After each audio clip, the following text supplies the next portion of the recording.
www.tawheedkhalis tawheedkhalis.com.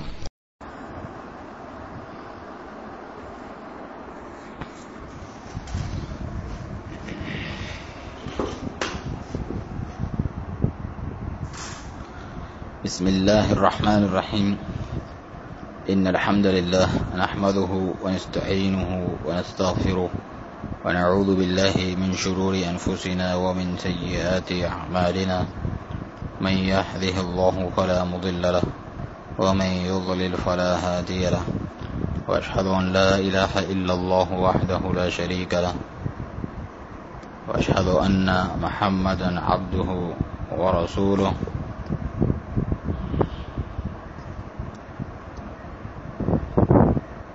صلى الله عليه وعلى آله وصحبه وسلم تسليما كثيرا، ثم أما بعد. جیسا کہ ساتھی جانتے ہیں کہ مجالس القرآن کی دروس جاری ہیں، جو کہ دروس ہیں شیخ ربیع المدخلی حفظہ اللہ کے. آج ہم 25ویں مجلس پڑھیں گے، جس میں سورۃ الجاثیہ کی شروع سے لے کر سورۃ الحجرات کے آخر تک تلاوت کی گئی. اس کی تفسیر میں شیخ فرماتے ہیں کہ آپ نے کئی ایک سورتوں کی تلاوت سنی: سورۃ الزخرف، سورۃ الاحقاف، سورۃ محمد صلی اللہ علیہ وسلم، سورۃ الفتح، سورۃ الحجرات. بعض ان باتوں کا بیان جن پر یہ صورتیں مشتمل ہیں. ان صورتوں کے اندر بہت سے سبق آموز پہلو ہیں اور عبرتیں ہیں، اصول و قواعد ہیں ہر اس شخص کے لیے جو اس دین کی سمجھ بوجھ اور فکر رکھتا ہے، اور میں اللہ تعالیٰ سے امید کرتا ہوں کہ آپ ان میں سے ہوں، اور جو کچھ کتاب اللہ کی تلاوت میں سے آپ نے سنا اس سے استفادہ حاصل کریں، اس کی محکم آیات سے، اور جو کچھ اس میں وعد اور وعید ذکر ہوئے ہیں اور توحید و عقائد کو راسخ کیا گیا ہے، ذکر کیا گیا ہے، تو میں امید کرتا ہوں کہ ان تمام چیزوں سے آپ نے استفادہ حاصل کیا ہوگا، اور آپ فقہاء میں اللہ کے دین کی فکر رکھنے والے، سمجھ رکھنے والوں میں سے ہوں گے، ان لوگوں میں سے نہیں. اور یہ چیز حاصل نہیں ہو سکتی جب تک سخت محنت نہ کی جائے شرعی علم کو حاصل کرنے کے لیے، جو کہ کتاب اللہ اور سنت رسول اللہ صلی اللہ علیہ وسلم سے اور سلف صالحین کی جو فقہ اور فہم ہے کتاب اللہ اور سنت رسول اللہ صلی اللہ علیہ وسلم کے، اس سے حاصل نہ کیا جائے. سورۃ الجاثیہ میں اللہ تبارک و تعالی کا فرمان: ثم جعلناك على شريعة من الأمر فاتبعها ولا تتبع أهواء الذين لا يعلمون. پھر ہم نے، اللہ تعالیٰ فرماتے ہیں، پھر ہم نے آپ کو ایک شریعت، ایک طریقے پر، من الامر، اس دین کے، اس حکم کے ایک طریقے پر ہم نے آپ کو ڈال دیا. فاتبعها، آپ اسی کی پیروی کرتے جائیے. ولا تتبع احواء الذین لا يعلمون، ان لوگوں کی خواہشات کی پیروی نہ کریں جو جانتے نہیں، علم نہیں رکھتے. تو یہ تنبیہ ہے ہمارے نبی کریم اور آپ کی امت کے لیے کہ ان لوگوں کی خواہشات کی پیروی نہ کریں جو علم نہیں رکھتے، چاہے وہ کفار میں سے ہوں یا اہل بدعت و ضلالت میں سے ہوں. اسی صورت میں کچھ آیات کے آگے اللہ تعالیٰ نے یہ بھی فرمایا، یہ جو احوا پرستی کرتے ہیں، خواہش نفس کی پیروی: افرأیت من اتخذ الہہ ہواہ، کیا آپ نے اس شخص کو نہیں دیکھا جس نے اپنی خواہش نفس کو ہی اپنا الہ معبود بنا لیا ہے. وَأَضَلَّهُ اللَّهُ عَلَى عِلْمٍ، اور اللہ تعالیٰ نے علم ہونے کے باوجود اسے گمراہ کر دیا ہے. وختم على سمعه وقلبه وجعل على بصره غشاوة، اللہ تعالیٰ نے اس کے سماعت پر، اس کے دل پر مہر لگا دی ہے اور اس کی بصارت پر پردے ہیں. فمن یہدیہ من بعد اللہ، اللہ تعالیٰ کے بعد ایسے کو کون ہدایت دے، راہ دکھائے. افلا تذکرون، پھر کیا تم نصیحت نہیں پکڑتے؟ چنانچہ یہ جو ہوا ہے، جو خواہش پرستی ہے، احوا کی پیروی ہے، یہ اس نتیجے تک انسان کو پہنچا دیتی ہے کہ اللہ تعالیٰ ان کے دلوں پر، ان کی سماعت و بصارت پر، سننے اور دیکھنے پر مہر لگا دیتے ہیں. چنانچہ اس ہوا پرستی سے خبردار رہیں، اس سے ڈریں، اس سے اجتناب کریں اور اللہ تعالیٰ کے دین حق پر استقامت اختیار کریں. سورۃ الاحقاف میں توحید باری تعالیٰ کی جانب دعوت ہے اور شرک کو چھوڑ دینے، پھینک دینے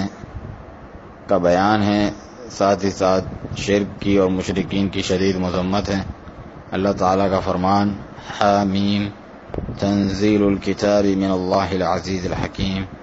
حامیم، کتاب کا نازل کیا جانا ہے اللہ عزیز و حکیم کی طرف سے.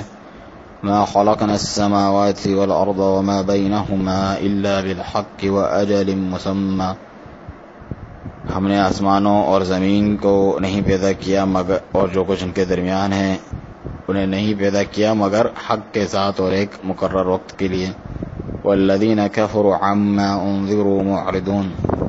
جو کافر ہیں وہ اس چیز سے منہ پھیرے ہوئے ہیں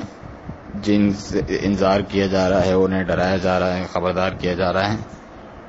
قل ارأيتم ما تدعون من دون الله اروني ماذا خلقوا من الارض ام لهم شرك في السماوات، آپ کہیے کہ ذرا دیکھو صحیح کہ جنہیں تم اللہ تعالیٰ کے سوا پکارتے ہو، انہوں نے آخر زمین میں کیا پیدا کیا ہے یا آسمانوں میں ان کی کوئی شراکت ہے. ائتونی بکتاب من قبل هذا او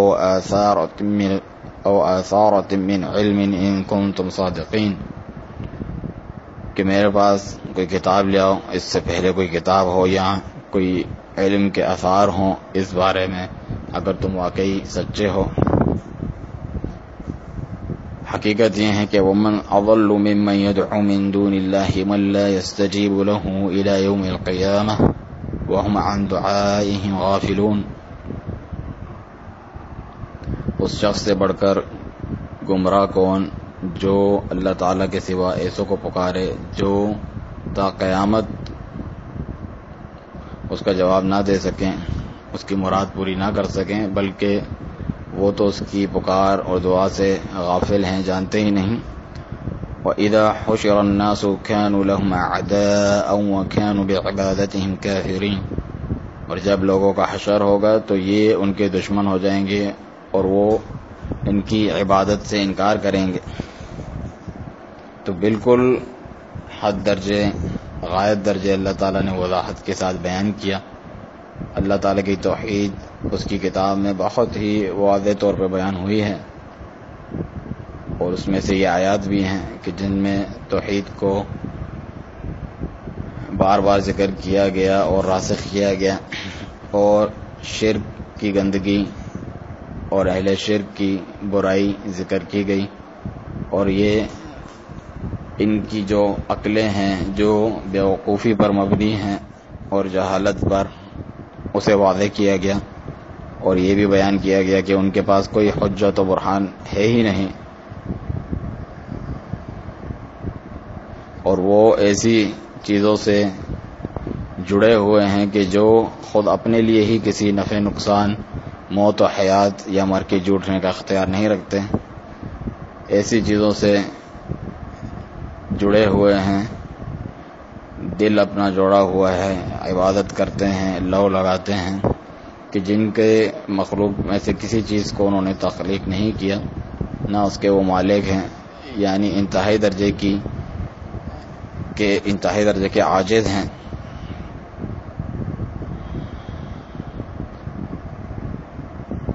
جو اللہ سبحانہ تعالیٰ کے سوا معبود ہیں انہوں نے بنا رکھے ہیں، انہوں نے اس کائنات میں سے کوئی چیز تخلیق نہیں کی، ایک ذرہ بھی نہیں، اور نہ ہی ان کی اس میں کوئی شراکت ہے اس عظیم کائنات میں، نہ ہی اس کے کسی ذرے میں، نہ وہ دعا قبول کرتے ہیں۔ اور آخر تک جو حجتیں اللہ تعالیٰ نے ان مجرموں کے اوپر قائم کی ہیں، اور یہ بھی وضاحت کی کہ ان کے ہاتھ یعنی مشرکین کے ہاتھ حجتوں اور براہین سے بالکل خالی ہیں، ان کے پلے کچھ نہیں۔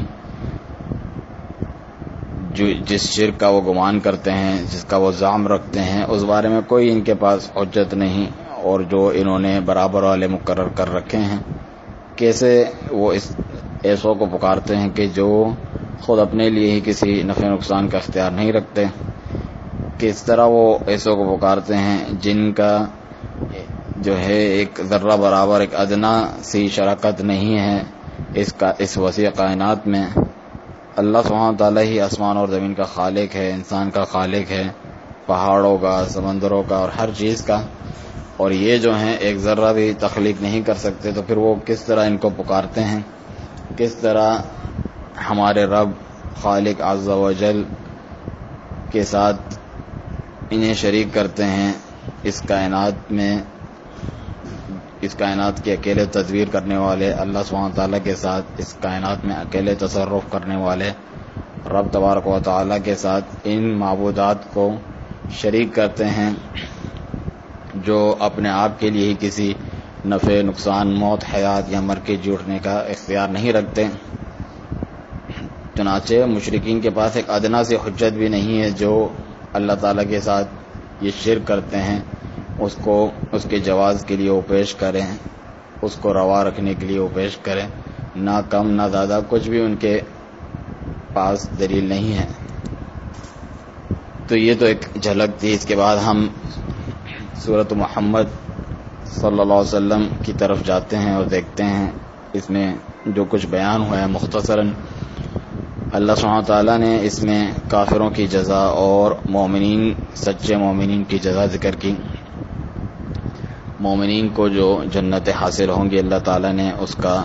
اس کی تھوڑی سی جھلک دکھائی اور فرمایا فیہا انہار من ماء غیر آسن، اس میں ایسی نہریں ہیں کہ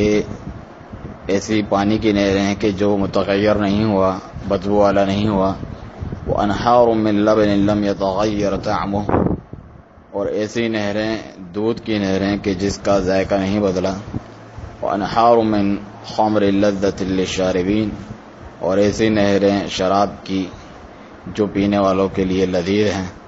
وانہار من عسل مصفى، اور نہایت صاف ستھرے شہد کی نہریں۔ یہ مومنین، موحدین اور صادقین مخلصین کی جزا ہے۔ اور اللہ سبحانہ تعالیٰ نے اس کے علاوہ بھی کئی مقامات پر، کئی آیات میں ان کی یہ عظیم جزا ذکر فرمائی ہے۔ اور اسی صورت میں اللہ تعالیٰ نے یہ بھی فرمایا فَاعْلَمْ أَنَّهُ لَا إِلَٰهَ إِلَّا اللَّهُ وَاسْتَغْفِرْ لِذَنبِكَ وَلِلْمُؤْمِنِينَ وَالْمُؤْمِنَاتِ، آپ جان لیجئے، اس چیز کا علم حاصل کریں کہ بلا شبہ اللہ تعالیٰ کے سوا کوئی معبود حقیقی نہیں، اور اپنے گناہ کی بخشش طلب کیجئے، اور مومنین مردوں اور مومنین عورتوں کے لیے بھی۔ تو لازم ہے کہ یہ جو قول ہے لا الہ الا اللہ علم کے ساتھ ہو، اس کے معنی کا علم ہو۔ کافی نہیں کہ ایک انسان بس لا الہ الا اللہ زبان سے کہے، لازم ہے کہ اس کے معنی کی معرفت ہو اور اس کے تقاضوں پر عمل ہو۔ بہت سے لوگ لا الہ الا اللہ کہتے ہیں اور کہتے ہیں کہ ہم اسلام لے آئیں، اور کافی ہے کہ بس ہم زبان سے لا الہ الا اللہ کہیں، حالانکہ وہ اس کا معنی نہیں جانتے، نہ ہی اس کے تقاضوں کو جانتے ہیں جو کہ توحید ہے اور توحید کے حقوق ہیں، اور جو آخر تک باتیں ہیں وہ نہیں جانتے۔ تو ضروری ہے کہ لا الہ الا اللہ کی معرفت حاصل ہو، اور یہ کہ اس کا معنی ہے کہ لا معبود بحق الا اللہ، اللہ تعالیٰ کے سوا کوئی سچا اور حقیقی معبود نہیں، اور لازم ہے کہ اس میں اخلاص ہو، اور لازم ہے کہ اس میں علم اور یقین ہو، جیسا کہ کہا جاتا ہے کہ علم یقین و اخلاص وصدق کا مع محبت و انقیاد و قبول لہا۔ تو یہ شروط ہیں لا الہ الا اللہ کی، علم، یقین، اخلاص، صدق، محبت، انقیاد اور قبول، تو انہیں آپ اچھی طرح سے جان لیں اور سمجھ لیں جس طرح اس کے سمجھنے کا حق بنتا ہے۔ آگے شیخ فرماتے ہیں کہ اللہ سبحانہ تعالیٰ کی طرف سے صحابہ کرام رضی اللہ عنہم اجمعین کی تعریف بیان کرنا، اور جو روافض ہیں، جو شیعہ ہیں، وہ جو صحابہ کرام پر طعن تشنیع کرتے ہیں، اس سے ان کی کیا غرض ہے اور مقصد ہے، اس کا بیان۔ ہم سورۃ الفتح کی جانب منتقل ہوتے ہیں کیونکہ وقت تنگ ہے۔ اللہ تعالیٰ نے اس رسول کریم صلی اللہ علیہ وسلم کے متعلق خبر دی کہ آپ کے اگلے پچھلے تمام گناہ معاف کر دیے گئے ہیں، آپ بخشائے ہیں، اور اللہ سبحانہ تعالیٰ نے آپ پر اور آپ کے صحابہ کرام پر سکینت نازل کی، اور اللہ تعالیٰ ان سب سے راضی ہوا۔ اسی صورت میں یہ ذکر ہے، چنانچہ اس میں رد ہے ان مجرمین کا، ان روافض کا جو محمد رسول اللہ صلی اللہ علیہ وسلم اور آپ کے صحابہ کرام کے دشمن ہیں، شدید ترین عداوت رکھتے ہیں، اور اس سے ان کا مقصد اور ہدف یہ ہیں کہ اس چیز سے بغض رکھا جائے، نفرت، جو کچھ محمد رسول اللہ صلی اللہ علیہ وسلم لے کر آئے ہیں۔ تو یہ ہیں دین روافض کا، جسے بنایا ہے زندیق لوگوں نے، یہودیوں اور مجرموں نے، جس سے ان کا ہدف ہے محمد رسول اللہ صلی اللہ علیہ وسلم اور آپ کی رسالت کو ہی گرا دینا، ختم کر دینا، کیونکہ ان میں یہ جرت نہیں کہ وہ اس طریقے سے ان کے اوپر براہ راست حملہ آور ہوں، تو پھر وہ یعنی امت کے سامنے اس طریقے سے وہ پیش کریں، تو پھر دوسرا طریقہ اختیار کیا کہ صحابہ کرام کی جانب متوجہ ہوئے، جیسا کہ سیدنا ابوبکر صدیق، عمر و عثمان و علی اور ان کے علاوہ رضی اللہ عنہم۔ چنانچہ سیدنا علی بن ابی طالب رضی اللہ عنہ کے تعلق سے انہوں نے شدید غلو کیا، جھوٹ اور کذب اور فجور پر مبنی، اور ان کے بالکل مد مقابل خوارج ہیں، انہوں نے بھی اصحاب النبی صلی اللہ علیہ وسلم پر طعن کیا۔ چنانچہ یہ شہادت ہے، گواہی ہے صحابہ کرام کے لیے اللہ تعالیٰ کی طرف سے کہ اللہ تعالیٰ ان سے راضی ہوا اور ان پر سکینت نازل کی۔ اور آگے فرمایا سورۃ الفتح کے آخر میں، محمد الرسول اللہ، محمد صلی اللہ علیہ وسلم اللہ تعالیٰ کے رسول ہیں، والذین معه اشداء علی الکفار رحماء بینہم، اور جو ان کے ساتھی ہیں وہ کافروں پر سخت ہیں اور آپس میں نہایت رحم دل ہیں۔ تراہم رکعا سجدا یبتغون فضلا من اللہ ورضوانا، آپ انہیں دیکھیں گے رکوع کی حالت میں، سجدے میں، اللہ تعالیٰ کا فضل اور اس کی رضا تلاش کرتے ہوئے۔ سیماہم فی وجوہہم من اثر السجود، ان کی نشانی ان کے چہرے پر سجدوں کے نشان سے آپ پہچان لیں گے۔ ذالک مثلہم فی التوراۃ، تورات میں ان کی یہ مثال بیان ہوئی ہے،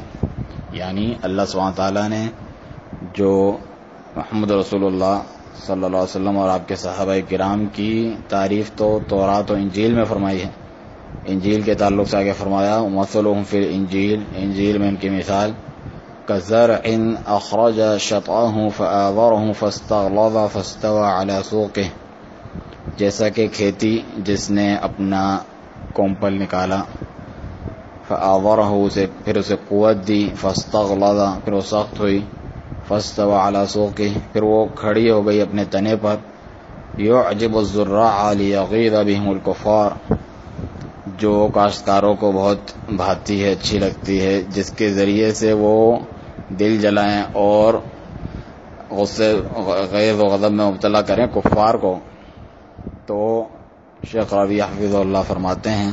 کہ امام مالک رحمہ اللہ نے اس آیت سے روافض کی تکفیر اخذ کی کہ وہ کافر ہیں، اس آیت کی روشنی میں، جیسا کہ امام الخلال نے اپنی السنہ اور دیگر کتابوں میں ذکر کیا، کیونکہ یہ نہایت معطر، عطربیز، پاکیزہ ثنا اور تعریف ہے اللہ تعالیٰ کی طرف سے صحابہ کرام کے لیے،